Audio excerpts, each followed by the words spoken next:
બનાસકાંઠા અને ગાંધીનગર જિલ્લાના 50થી વધુ લોકો જમ્મુના રામબન જિલ્લામાં નેશનલ હાઈવે 14 ઉપર ફસાયા હોવાનું જાણવા મળ્યું છે।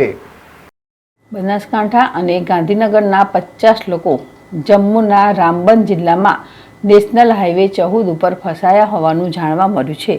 આ બસમાં ફસાયેલા 50 લોકોમાં 30 લોકો ગાંધીનગર અને 20 લોકો પાલનપુરના છે। મળતી માહિતી પ્રમાણે પાલનપુરના લોકો ફસાતા તેમને બનાસકાંઠા કલેક્ટરને સંપર્ક કર્યો હતો।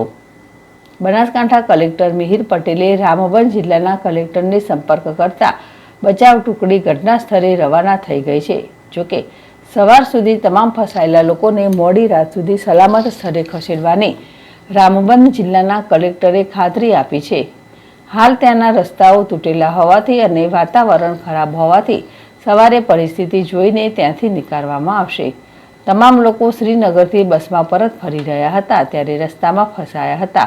આ ઘટનામાં ગૃહ રાજ્યમંત્રી હર્ષ સંઘવીએ જમ્મુ કાશ્મીરના રામબન ખાતે થયેલ દુર્ઘટના અંગે નિવેદન આપ્યું હતું કે વાદળ ફાટવાની આ ઘટનામાં ગુજરાતી પરિવારો પણ ફસાયેલ છે।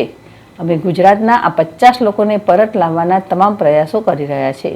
જમ્મુ કાશ્મીર ગૃહ વિભાગ સાથે ગુજરાતના ગૃહ વિભાગ સંકલન કરીને ગુજરાતના પ્રવાસીઓ માટે व्यवस्था करी है।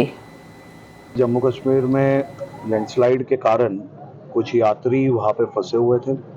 जैसे ही माहिती प्राप्त हुई, गुजरात के गृह विभाग ने जम्मू कश्मीर के गृह विभाग से चर्चा करके उनको तुरंत ही मदद मिले उसके लिए व्यवस्थाएं की है और उनके साथ संकलन किया है। लेकिन जिस प्रकार की परिस्थिति वहाँ पे है तो वो लोगों को भी समय लग रहा था वहाँ तक पहुँचने में, लेकिन सभी लोग संपर्क में हैं। गृह विभाग के खास करके कंट्रोल रूम के डीवाईएसपी भी उनके साथ संपर्क में है और जम्मू कश्मीर पुलिस गुजरात के गृह विभाग के साथ संपर्क में है। हम जल्द से सभी लोगों को सुरक्षित तरीके से